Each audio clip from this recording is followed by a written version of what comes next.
Hello everyone, मेरा नाम है प्रशांत सिंह और मैं स्वागत करता हूं आप सबका दक्षिणा ई क्लासरूम प्लेटफॉर्म पे। तो गाइस, आज हम डिस्कस करने वाले हैं एटम्स एंड मॉलिक्यूल का लेक्चर नंबर 6। लेक्चर नंबर 5 में यानी कि लास्ट लेक्चर में हम डिस्कस कर रहे थे about atomic mass and molecular mass determine कैसे करते हैं, राइट। चलिए, तो हमने डिस्कस किया था atomic mass was simply what? Atomic mass was simply mass of an atom. किसी भी एलिमेंट के एक एटम का जो मास होता है वही क्या होता है? एटॉमिक मास होता है। फॉर एग्जांपल, सोडियम का जो एटॉमिक मास है वो होता है आपका 23 एमयू, राइट। सोडियम का एटॉमिक मास कितना है? 23 एमयू। इसका क्या मतलब निकलता है कि सोडियम के एक एटम का मास कितना है? 23 एमयू है, राइट। सोडियम के एक एटम का मास क्या है? 23 एमयू, ठीक है। सोडियम के एक एटम का मास क्या है? 23 एमयू, राइट। चलिए नेक्स्ट देखिए, अगर हाइड्रोजन के आप एटॉमिक मास की बात करें तो वो होता है 1 एमयू। कितना होता है? 1 एमयू। इसका क्या मतलब निकलता है कि हाइड्रोजन के एक एटम का मास कितना है? 1 एमयू, राइट। हाइड्रोजन के एक एटम का मास कितना है? 1 एमयू। मैंने कहा था कि एटॉमिक मास या तो आपको क्वेश्चन में दिया होगा या तो खुद थोड़ा बहुत बेसिक वाले क्या रखना है। स्टार्टिंग के जो 20 एलिमेंट्स हैं, स्टार्टिंग 20 के आप एटॉमिक मास याद रखिए। नेक्स्ट जो चैप्टर पढ़ेंगे हम स्ट्रक्चर ऑफ एटम, उसमें मैं आपको याद नहीं करवाऊंगा, डोंट वरी। उसमें मैं आपको याद नहीं करवाऊंगा कि क्या एटॉमिक नंबर है, क्या मास है स्टार्टिंग के 20 एटम्स की, राइट। एटॉमिक नंबर और एटॉमिक मास क्या करूंगा मैं आपको याद करवाऊंगा, ठीक है। चलिए, तो ये हो गया। नेक्स्ट है, जैसे मान लीजिए मॉलिक्यूलर मास देखा था हमने। मॉलिक्यूलर मास क्या होता है? मॉलिक्यूलर मास मैंने आपको बोला था कि molecular mass was simply mass of A molecule, right. Molecule का मास है। फॉर एग्जांपल जैसे H2O, इस मॉलिक्यूल का मास क्या है? इस पर्टिकुलर मॉलिक्यूल का मास क्या है? तो इसको डिटरमाइन करने का तरीका मैंने क्या बताया था आपको कि ऑक्सीजन का मास है ना। ये जो वाटर मॉलिक्यूल है, H2O मॉलिक्यूल है, वो कैसे बना? H2O मॉलिक्यूल यानी कि जो वाटर मॉलिक्यूल है वो कैसे बना? वाटर मॉलिक्यूल इस तरह से बना होगा। ध्यान दीजिए, आप लिखेंगे मॉलिक्यूलर मास इसका, तो किससे किससे बना है मॉलिक्यूल? 2 हाइड्रोजन से, तो 2 इंटू है ना हाइड्रोजन का मास प्लस 1 ऑक्सीजन का मास प्लस 1 ऑक्सीजन का मास, ये हो जाएगा मॉलिक्यूलर मास, ठीक है। तो मॉलिक्यूलर मास कंपैरिजन है ना, molecular mass calculation is very easy. For example एक सुक्रोज हम लेते हैं, सुक्रोज का मॉलिक्यूल लेते हैं, सुक्रोज का मॉलिक्यूल लेते हैं, तो इसका मॉलिक्यूलर मास निकालना कैसे निकलेगा? देखो, इसका होता है C12H22O11। जानबूझ के मैं बढ़ा ले रहा हूं ताकि आपकी प्रैक्टिस ज्यादा से ज्यादा हो। अब इस पर्टिकुलर मॉलिक्यूल में देखो, in this particular molecule, molecular mass कैसे निकलेगा? This particular molecule is containing 12 carbons, 22 hydrogens and 11 oxygens, right? इस मॉलिक्यूल में 12 कार्बन है। इस मॉलिक्यूल में कितने कार्बन है? 12 कार्बन है, 22 हाइड्रोजन है एंड 11 ऑक्सीजन, राइट। इस पर्टिकुलर मॉलिक्यूल में 12 कार्बन है, 22 हाइड्रोजन है, 22 हाइड्रोजन है, 11 ऑक्सीजन है, राइट। 11 ऑक्सीजन है, 22 हाइड्रोजन है और क्या है? 12 कार्बन है। तो कैसे निकलेगा इसका molecular mass? It is very simple. देखें, molecular mass of this molecule is 12 into carbon का मास, that is 12, right. 12 into carbon का मास, तो 12 कार्बन और 1 कार्बन का मास कितना होता है? 12 प्लस 22 हाइड्रोजन का मास, है ना। 12 कार्बन का मास, 12 कार्बन का मास प्लस 22 हाइड्रोजन का मास, है ना। 12 कार्बन का मास प्लस 22 हाइड्रोजन का मास प्लस 11 ऑक्सीजन का मास, 11 into 16, let's calculate it. 144 plus 22, 12 into 12 144, 22 plus 11 into 10, 160 176 176, 176 में इसको ऐड करोगे 480, कितना जाएगा? 480 220 320 342 ग्राम आ जाएगा, 342 एमयू आ जाएगा।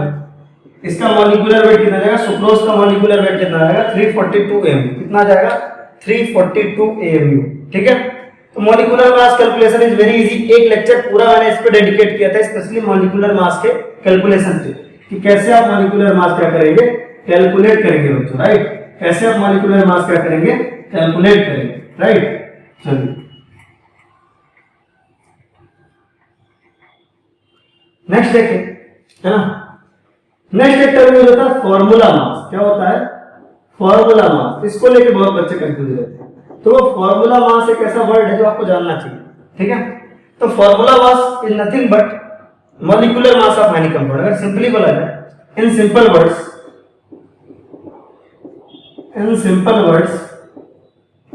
ठीक है, in simple words what is formula mass, जो मॉलिक्यूलर मास कह रहे हैं ना, मॉलिक्यूलर मास कह रहे हैं, अगर आप मॉलिक्यूलर मास कोवेलेंट कंपाउंड का निकालना है ना, मॉलिक्यूलर मास जो हम कहते हैं वो फॉर कोवेलेंट कंपाउंड होता है, मॉलिक्यूलर मास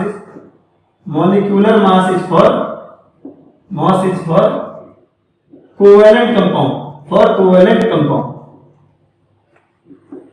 मॉलिक्यूलर मास जो वर्ड यूज होता है मॉलिक्यूलर मास, है ना, जो मॉलिक्यूलर मास नाम का वर्ड यूज होता है, स्पेशली मॉलिक्यूलर मास नाम का, वो स्पेशली किसके लिए यूज होता है, कोवेलेंट कंपाउंड्स के लिए, किसके लिए, कोवेलेंट कंपाउंड के लिए, है ना। एंड फार्मूला मास जो वर्ड होता है वो यूज होता है किसके लिए, आयनिक कंपाउंड के लिए। फार्मूला मास किसके लिए यूज होता है, फार्मूला मास वो यूज होता है आपका आयनिक कंपाउंड के लिए, किसके लिए, आयनिक कंपाउंड के लिए। तो जब भी फार्मूला मास बोला जा रहा है उसका मतलब किसके बारे में बात कर रहा है, वो आयनिक कंपाउंड के बारे में, किसके बारे में, आयनिक कंपाउंड के बारे में। तो फार्मूला मास किसके लिए, आयनिक कंपाउंड के लिए, ठीक है। तो formula mass is for ionic compound, formula mass is for ionic compounds, formula mass is for ionic compound, molecular mass is for covalent compounds, formula mass is for ionic compound, molecular mass is for covalent compound and formula mass is for ionic compound. तो जब भी किसी covalent compound, for example जैसे आपका covalent compound है, water एक covalent compound है, तो इसका मॉलिक्यूलर मास होता है, पर NaCl का क्या होता है, NaCl एक क्या है, आयनिक कंपाउंड है, तो इसका क्या होगा, फार्मूला मास होगा। डिफरेंस कुछ नहीं होता, देखो बेसिक डिफरेंस कुछ नहीं होता है ना। एक्चुअली इसका नाम फार्मूला मास कैसे पड़ा है धीरे धीरे आप समझेंगे, ठीक है, जब आप आयनिक कंपाउंड बेहतर तरीके से समझ पाएंगे, इसका एक लॉजिक है। लेकिन फिलहाल अभी आपके लेवल पे कैलकुलेशन के दृष्टिकोण से कोई डिफरेंस नहीं है, चाहे आप फार्मूला मास बोलो चाहे मॉलिक्यूलर मास बोलो, बात एक ही है ना। तो इसके लिए क्या यूज होगा, मॉलिक्यूलर मास होगा, क्या होगा, मॉलिक्यूलर मास, बस नाम का डिफरेंस है, काम बिल्कुल सेम, बस नाम का डिफरेंस है। तो मॉलिक्यूलर मास इसका किसके इक्वल हो जाएगा, 2 इंटू हाइड्रोजन का मास प्लस 1 ऑक्सीजन का मास, सिंपल, ये हो जाएगा क्या, मॉलिक्यूलर मास। ये क्या हो जाएगा आपका, मॉलिक्यूलर मास, ठीक है, ये क्या हो जाएगा, मॉलिक्यूलर मास। वहीं पे NaCl के लिए क्या यूज होगा, फार्मूला मास, क्योंकि ये क्या है, आयनिक कंपाउंड, ये क्या है आपका आयनिक कंपाउंड है। तो याद रखें आयनिक कंपाउंड्स के लिए क्या यूज करते हैं, आयनिक कंपाउंड्स के लिए हम यूज करते हैं formula mass and covalent compounds के लिए यूज करते हैं मॉलिक्यूलर मास। तो बस ये आयनिक कंपाउंड है तो इसके लिए इसी चीज को, बस मॉलिक्यूलर मास को हम क्या लिखेंगे, फार्मूला मास लिखेंगे। मैं पहले बच्चों को फिर से बता रहा हूं, मॉलिक्यूलर मास और फार्मूला मास के कैलकुलेशन में कोई डिफरेंस नहीं।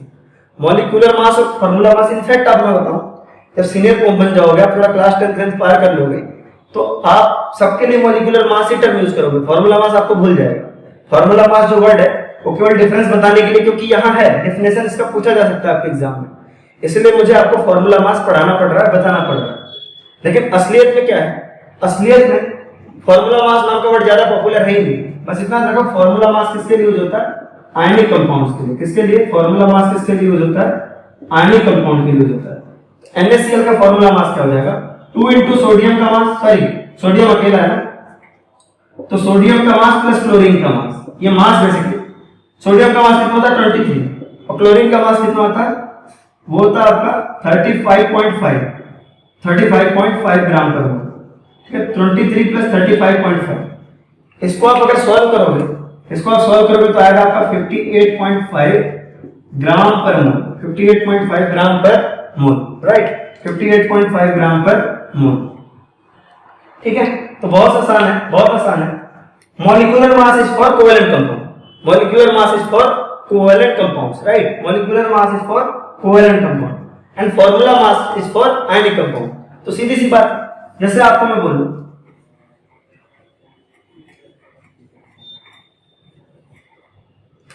जैसे मैं आपको बोलूं एक कोवेलेंट कंपाउंड लेते हैं, फॉर एग्जांपल ये ग्लूकोज है, ठीक है। तो जब इसका मास आप कैलकुलेट करोगे, तो this will be molecular mass, because glucose is a covalent compound, this is molecular mass. वहीं पे अगर आप CaCl2 देखते हो, CaCl2 का मास कैलकुलेट करते हो, तो this will be formula mass. तो याद रखना, mass of A covalent compound is molecular mass, है ना। एंड आयनिक कंपाउंड के लिए क्या होता है, फार्मूला मास होता है। आयनिक कंपाउंड के लिए क्या होता है, फार्मूला मास होता है, राइट। ये क्या होता है, आयनिक कंपाउंड के लिए फार्मूला मास होता है बच्चों। तो जब कोवेलेंट कंपाउंड का मास कैलकुलेट करते हैं this is molecular mass, and ionic compound के लिए अगर कैलकुलेट करते हैं this is formula mass, this is formula mass. ठीक है, ये क्या होता है आपका फॉर्मूला मास होता है।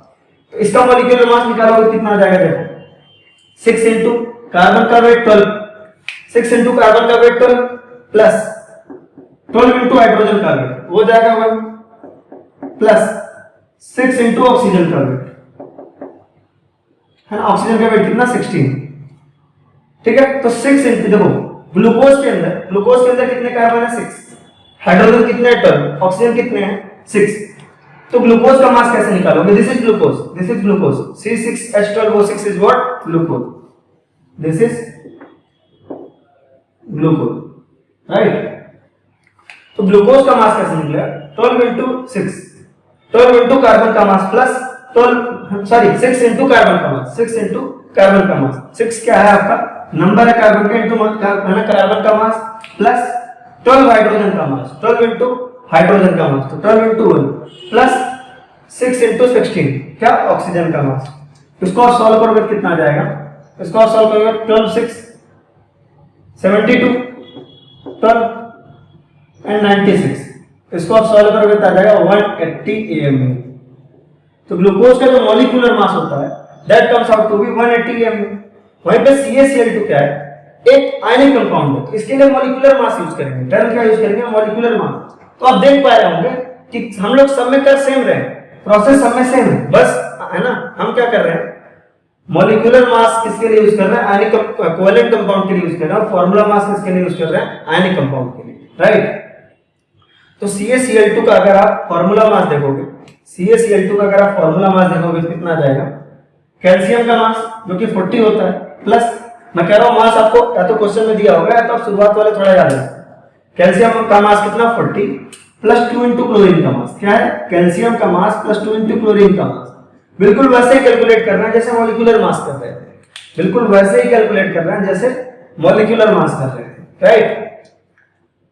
तो कैल्शियम क्लोराइड है ना, चलो आपका कैल्शियम का मास कितना होगा 40 प्लस 2 इंटू क्लोरीन का मास कितना होगा 35.5, तो ये कितना आ जाएगा आपका 40 71, यह आ जाएगा 111 AMU, कितना आ जाएगा ये आ जाएगा आपका formula mass of CaCl2, formula mass of CaCl2 का फार्मूला मास कितना है 111 AMU, CaCl2 का फार्मूला मास कितना है 111 AMU, this is the formula mass of CaCl2 का फार्मूला मास कितना है 111 AMU, राइट।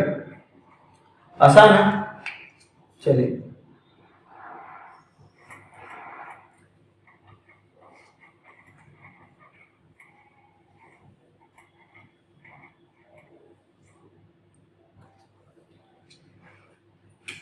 अब कैलकुलेट आपको करना है, क्वेश्चन दे रहा हूं मैं, calculate formula mass of following compound, calculate formula mass of following compound.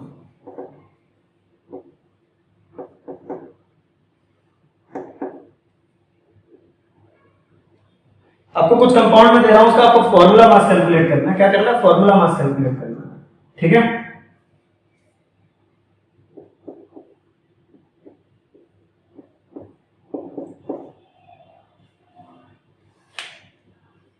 ध्यान देंगे, ठीक है। आपको करना है LiCl का KCl का कर दिया, K का मास मैं आपको दे देता हूं 39 और क्लोरीन का मास देता हूं 35.5। फिर करना है आपको MgCl2 का, Mg का मास होता है आपका 24, Cl का मास आपको पता है, ठीक है। MgO का, Mg का मास आपको पता है, ऑक्सीजन का मास होता है 16, ठीक है। कैल्शियम ऑक्साइड का, कैल्शियम का मास होता है 40, ऑक्सीजन का मास आपको पता है। ये सब आयनिक कंपाउंड है, सब क्या है आयनिक कंपाउंड है, इनका आपको क्या करना है फॉर्मूला मास कैलकुलेट करना है, क्या करना है फॉर्मूला मास करना है, क्या करना है फॉर्मूला मास करना है, ठीक है। तो इसको सही से आप सॉल्व करिए, आपसे हो जाएगा मेरे हिसाब से। KCl का फॉर्मूला मास क्या हो जाएगा K का मास प्लस क्लोरीन का मास, है ना। KCl किससे बना हुआ है, इसका फॉर्मूला हो जाएगा K का मास 39 प्लस क्लोरीन का मास 35.5, इसको आप कैलकुलेट कर लीजिए। KCl का फॉर्मूला मास आ जाएगा, इतना ये नहीं हो जाएगा। MgCl2 का क्या होगा, एक मैग्नीशियम का वेट प्लस 2 इंटू क्लोरीन का वेट, एक मैग्नीशियम का वेट प्लस 2 इंटू क्लोरीन का वेट, दिस ये हो जाएगा आपका MgCl2 का मास। क्या हो जाएगा, MgCl2 का मास। उसी तरीके से MgO है आपका, MgO है मैग्नीशियम ऑक्साइड है, ठीक है। तो मैग्नीशियम ऑक्साइड का क्या होगा, एक मैग्नीशियम का मास 24 प्लस ऑक्सीजन का मास, ये आपका क्या हो जाएगा, फॉर्मूला मास ऑफ MgO हो जाएगा। कैल्शियम ऑक्साइड का देखिए, एक कैल्शियम का मास प्लस ऑक्सीजन का मास 56 AMU, ये हो जाएगा formula mass of calcium oxide. तो formula mass is nothing but the molecular mass of ionic compound, मतलब जैसे मॉलिक्यूलर मास कोवेलेंट कंपाउंड के लिए है, वैसे फॉर्मूला मास किसके लिए है, आयनिक कंपाउंड्स के लिए। किसके लिए बच्चों, आयनिक कंपाउंड्स के लिए, राइट। चलिए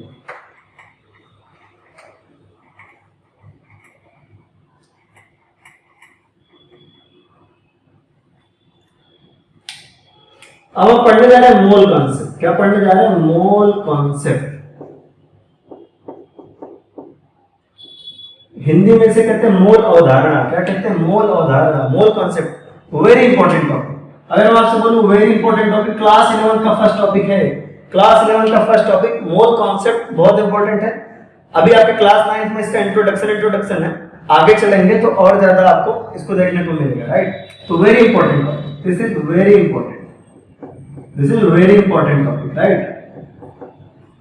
मोल कॉन्सेप्ट, ठीक है। तो मोल क्या होता है, सबसे पहले बात करते हैं कि मोल क्या होता है, हाँ। मोल क्या होता है ना। मोल आपका एसआई यूनिट होता है, किस चीज का, एसआई यूनिट होता है किसका, SI unit of amount of substance. Amount of substance measure करने का एसआई यूनिट होता है। अमाउंट ऑफ सब्सटेंस मेजर करने का ये क्या होता है, एसआई यूनिट होता है। It is basically A counting unit. मैं आपको सब समझाता हूं, डोंट वरी, आप घबराएं नहीं। This is basically A counting unit. क्या है, काउंटिंग यूनिट।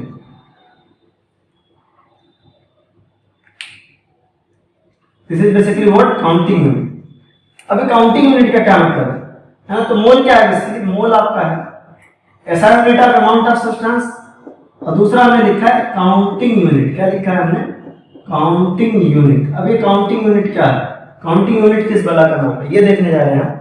तो मोल आपका है SI unit of amount of substance, और दूसरा चीज मोल क्या है, काउंटिंग यूनिट है। क्या है, काउंटिंग यूनिट है। काउंटिंग यूनिट किस चीज का नाम होता है, काउंटिंग यूनिट क्या होता है बेसिकली, ठीक है। सुनेंगे ध्यान से। जैसे आप सिंपली क्या करते हो, आप सिंपली क्या करते हो, कोई चीज खरीदने जाते हो, कोई चीज खरीदने जाते हो, ठीक है। तो आपको पता हो शायद, है ना, सब्जी मंडी की बात बताता हूँ मैं, vegetable market, vegetable market, vegetable market, ठीक है।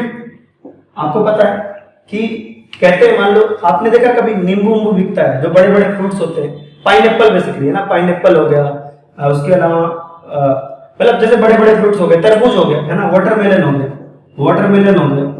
तो जब मंडी में आप जाते हो इसको खरीदने ना, तो ये बिकता है सैकड़े के हिसाब से। किसके हिसाब से, टर्म सुना होगा आपने, सैकड़ा, कि इतना रुपए सैकड़ा, इतना रुपए सैकड़ा, है ना, कहते हैं सैकड़ा। सैकड़ा मतलब 100, सैकड़ा मींस क्या होता है, 100, है ना, 100, सैकड़ा मतलब 100 बेसिकली, राइट। तो कहते हैं भाई कि ये वाटरमेलन कैसे, तो कहता है 2000 रुपए सैकड़ा, मतलब 2000 के 100, 2000 के 100, क्योंकि वहां छोटे मोटे चीजों में तो बात होती नहीं, है ना, बहुत छोटे मोटे चीजों में तो बात होती नहीं है कि भाई कोई भी आप सब्जी मंडी में एक वाटरमेलन लाया, नहीं, वहां बड़े बड़े दुकानदार जाते हैं और एक साथ बहुत बहुत चीजें खरीदते हैं, राइट। तो जैसे आप खरीदने आते हो, नींबू भी हो गया, बड़े वाले जो नींबू आते हैं ना, वो भी आपके कैसे होते हैं, सैकड़े के हिसाब से बिकते हैं, 100, है ना। पूछो उसके रेट क्या है, तो कहेगा 1000 रुपए सैकड़ा। मतलब तो मान लो जैसे मैंने कहा कि सैकड़ा यानी कि 100, सैकड़ा मतलब 100, एक सैकड़ा मतलब 100 नंबर, तो 2 सैकड़ा मतलब 200 नंबर। तो ये सैकड़ा क्या है, बेसिकली काउंटिंग यूनिट तो है। आप क्या कर रहे हो, वाटरमेलन काउंट करते जाओगे, है ना, जैसे ही 100 होंगे आप कहोगे सैकड़ा कंप्लीट हो गया, 100 कंप्लीट हो गया। इससे भी सिंपल एग्जांपल है, बनाना जब आप लेते हो, बनाना जब क्या लेते हो, डजन में लेते हो, दर्जन में लेते हो, है ना, दर्जन में लेते हो, आप किस में लेते हो, डजन, दर्जन में, राइट। आप किसमें लेते हो, डजन में। 1 डजन इज इक्वल टू आप क्या कहते हो, 12 यूनिट्स, राइट, 12 यूनिट्स कहते हो। एक दर्जन is equal to 1 dozen is equal to क्या होता है, 12 यूनिट्स होता है। यानी कि अगर मैं आपसे बोलूं कि 1 डजन मींस व्हाट, अगर मैं कहूं कि मेरे पास 1 डजन पेंसिल है, आपको क्या समझ में आएगा उससे, आपको समझ में आएगा कि सर के पास 12 क्या है, पेंसिल्स होंगी। 1 डजन मतलब 12 यूनिट, मैं कहूँ कि मेरे पास 1 डजन क्या है, मार्कर है, तो आपको क्या समझ में आएगा कि मेरे पास 12 मार्कर है। मैं कहूँ मेरे पास 1 डजन बोर्ड, ब्लैक बोर्ड है या व्हाइट बोर्ड है, तो आपको क्या समझ में आएगा कि मेरे पास क्या है, 12 क्या है, 12 क्या है बोर्ड, राइट। तो बेसिकली डजन क्या है, काउंटिंग यूनिट है। डजन क्या है, काउंटिंग यूनिट है। 1 डजन इक्वल टू होता है 12 यूनिट। क्या होता है, काउंटिंग यूनिट है। डजन क्या है, काउंटिंग यूनिट, किसी चीज की गिनने की यूनिट है, राइट। किसी चीज की क्या है, गिनने की यूनिट। जैसे अगर मैं आपसे बोलूं कि मेरे पास 1 डजन रूम्स है, तो आपको क्या समझ में आएगा, 12 रूम्स। मेरे पास 1 डजन बनानास है, तो आपको क्या समझ में आएगा कि मेरे पास 12 बनाना है, ठीक है। मेरे पास 1 डजन सपोज ग्लास है, तो मेरे पास क्या है, 12 ग्लास है, 12 ग्लास है, तो 1 डजन मींस 12 ग्लास, राइट। अगर मैं उसी तरीके से आपसे बोलूं, अगर मैं आपसे बोलूं कि मेरे पास 60 पेंसिल्स है, 60 पेंसिल्स है, या मैं कहूं कि 5 डजन पेंसिल्स है, फॉर एग्जांपल मैं कहूं 5 डजन पेंसिल्स, मेरे पास क्या है, 5 डजन पेंसिल्स है। तो अगर मैं कह रहा हूं कि मेरे पास 5 डजन पेंसिल्स है, मेरे पास 5 डजन पेंसिल्स है, आपको क्या समझ में आ रहा है इससे? अगर मेरे पास 5 डजन पेंसिल है, तो बहुत आसानी से कोई बता सकता है कि मेरे पास कितनी पेंसिल्स है, 60 पेंसिल्स है। कितनी पेंसिल्स है, 60 पेंसिल्स, राइट। 60 पेंसिल। मेरे पास अगर 1 डजन पेंसिल है तो कितने 5 डजन पेंसिल है, इसका मतलब 60 पेंसिल है। तो डजन जब मैं बोल रहा हूं, आपको बोल रहा हूं मेरे पास 1 डजन बनाना है, आपको समझ में आ रहा है कि मेरे पास 12 बनाना है। अगर मैं आपसे बोल रहा हूं कि मेरे पास 5 डजन पेंसिल्स, क्या है, मेरे पास 5 डजन पेंसिल्स है, तो उससे क्या समझ में आ रहा है आपको कि मेरे पास 60 पेंसिल्स है, क्या है, 60 पेंसिल्स। 5 डजन पेंसिल्स मतलब क्या हुआ, 60 पेंसिल्स हुआ, राइट। कितने पेंसिल्स, 60 पेंसिल। तो बेसिकली अगर मैं डजन बोल रहा हूं तो उसका क्या मतलब हो रहा है, काउंटिंग बोल रहा हूं। मैं क्या बोल रहा हूं, काउंटिंग यूनिट बोल रहा हूं कि ये काउंटिंग है। तो जिस तरह से डजन एक काउंटिंग यूनिट है, वैसे ही मोल क्या है ना, काउंटिंग यूनिट है। से काउंटिंग यूनिट लाइक डजन, जैसे डजन आपका एक काउंटिंग यूनिट है, उसी तरीके से मोल क्या है, काउंटिंग यूनिट। मोल जब भी हम बोलते हैं कि 1 मोल है ना, तो मोल भी आपका एक काउंटिंग यूनिट है। तो मोल क्या है आपका, SI unit of amount of substance, amount of substance measure करने का एसआई यूनिट है। एसआई यूनिट है किस चीज का, अमाउंट ऑफ सब्सटेंस का। किस चीज का, amount of substance, right. Mole क्या है, एसआई यूनिट है अमाउंट ऑफ सब्सटेंस का। किसका, अमाउंट ऑफ सब्सटेंस का। Mole is SI unit of amount of substance. Mole is basically what, SI unit of amount of substance. Amount of substance measure करने का क्या है, एसआई यूनिट है, right. Amount of substance measure करने का क्या है, एसआई यूनिट है, ठीक है। मोल और भी क्या है, मोल क्या है, काउंटिंग यूनिट है। एसआई यूनिट क्या है, मोल एसआई यूनिट है for amount of substance. Amount of substance measure करने का क्या है, एसआई यूनिट है। मोल क्या है, काउंटिंग यूनिट भी। क्या है, मोल क्या है आपका, काउंटिंग यूनिट भी। 1 मोल इज इक्वल टू क्या होता है, 1 मोल इज इक्वल, जैसे 1 डजन इज इक्वल टू होता है। फॉर एग्जांपल जैसे आपने बोला, देखो मैं आपको समझाता हूं। जैसे आपने बोला 1 डजन इज इक्वल टू,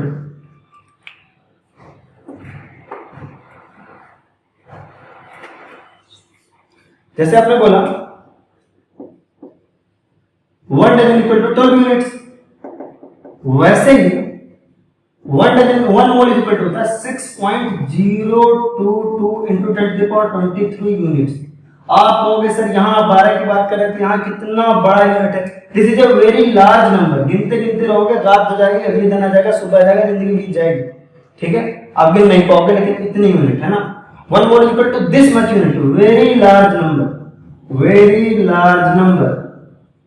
अब आप कहोगे सर इतना क्या है, डजन में काम नहीं चल रहा था क्या, काउंटिंग का इतना बड़ा यूनिट की जरूरत पड़ गई, वेरी लार्ज नंबर। ये क्या, इस नंबर को, इसी नंबर को अवोगाड्रोस नंबर ही बोलते हैं। क्या बोलते हैं, अवोगाड्रोस नंबर। क्या बोलते हैं, अवोगाड्रोस नंबर। क्या बोलते हैं, अवोगाड्रोस नंबर, राइट। क्या बोलते हैं, अवोगाड्रोस नंबर, राइट।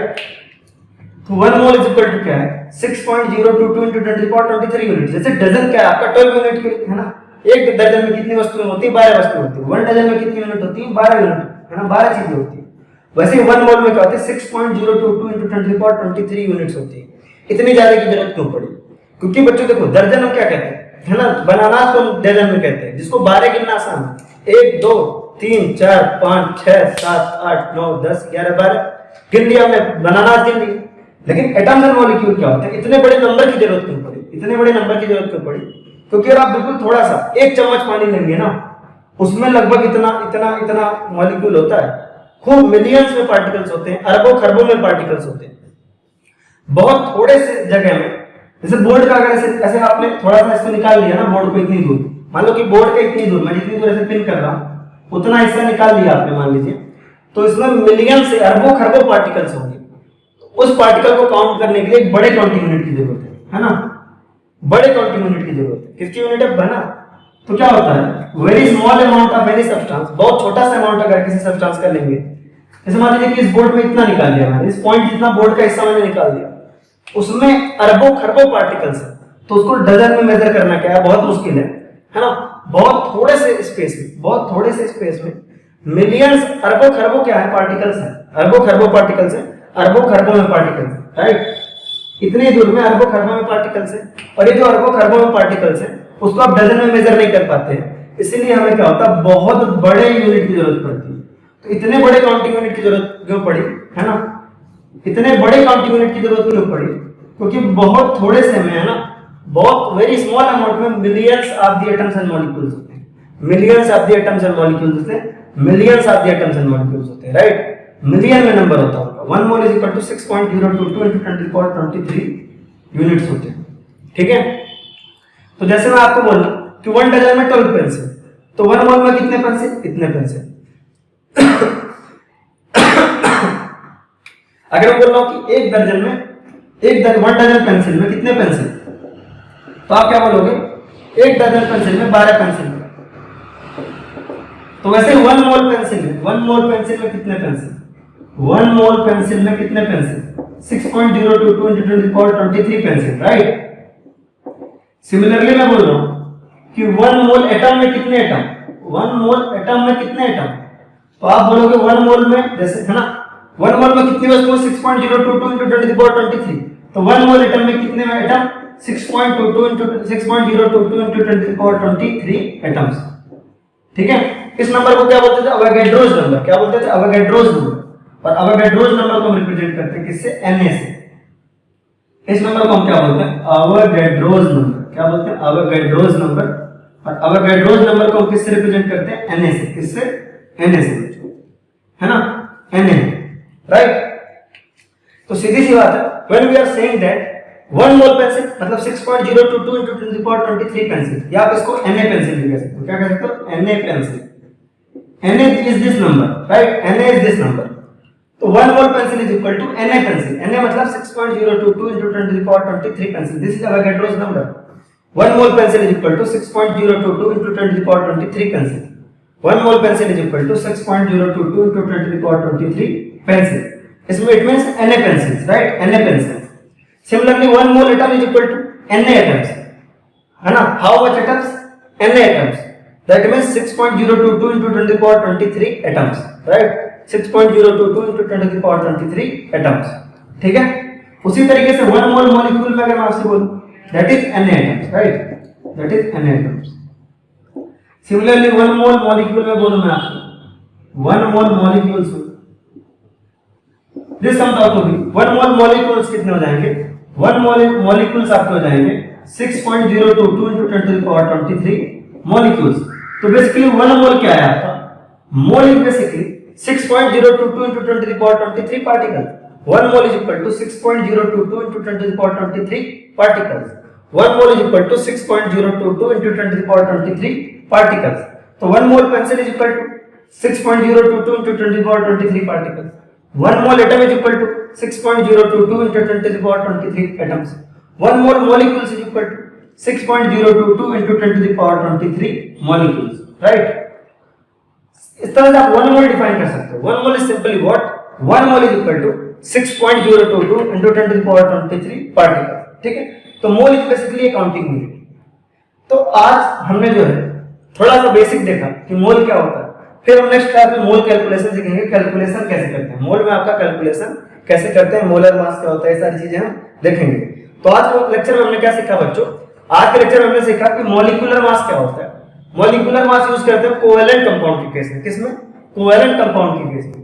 वहीं पे फार्मूला मास किसमें यूज करते हैं, फार्मूला मास हम यूज करते हैं आयनिक कंपाउंड के केस में। किसके केस में, आयनिक कंपाउंड के केस में। फार्मूला मास हम किसमें यूज करते हैं, आयनिक कंपाउंड के केस में। फिर हमने देखा मोल कॉन्सेप्ट, मोल कॉन्सेप्ट में हमने देखा मोल।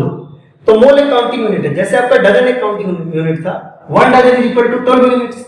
Similarly 1 mole is equal to 6.022 into 10 to the power 23 units. Mole का नाम जब भी बच्चे सुनते हैं ना घबराने लग जाते हैं। मोल को आप डजन से कंपेयर करो, बिल्कुल डजन जैसा ही हर जगह का, कुछ एक्स्ट्रा काम नहीं है, बिल्कुल डजन जैसा ही काम। जैसे 1 डजन इक्वल टू होता था 12 वस्तु में। 1 डजन अगर पेंसिल बोलूं मैं आपको, 1 डजन पेंसिल बोलूं तो कितना पेंसिल, 12 पेंसिल। 1 मोल पेंसिल बोलूं तो 6.022 into 10 to the power 23 pencil. 1 mole atom बोलूं तो आपका 6.022 into 10 to the power 23 atom. 1 mole molecule बोलूं तो 6.022 into 10 to the power 23 molecule. ठीक है, तो ये हमारा इंट्रोडक्टरी पार्ट था आज मोल कॉन्सेप्ट का। नेक्स्ट लेक्चर जब भी हम करेंगे तो हम इसको डिटेल में देखेंगे कि आपका है ना मोल कैसे कैलकुलेट करते हैं, इसके न्यूमेरिकल्स देखेंगे, बहुत ज्यादा इंपॉर्टेंट है। क्लास 11th में भी आपका काम आएगा इक्वली, जितना अभी काम आ रहा है उतना ही आपके क्लास 11th में भी ये काम आएगा। ठीक है, क्लास 11th का बिल्कुल फर्स्ट चैप्टर है और most basic most fundamental chapter है। ठीक है, सबसे ज्यादा आगे की केमिस्ट्री पढ़ने के लिए बहुत ज्यादा इंपॉर्टेंट है मोल कॉन्सेप्ट पढ़ना। ठीक है गाइस, तो आज का लेक्चर यहीं पे कंप्लीट करते हैं, मिलेंगे अगले लेक्चर में, तब तक के लिए take care, tata bye bye.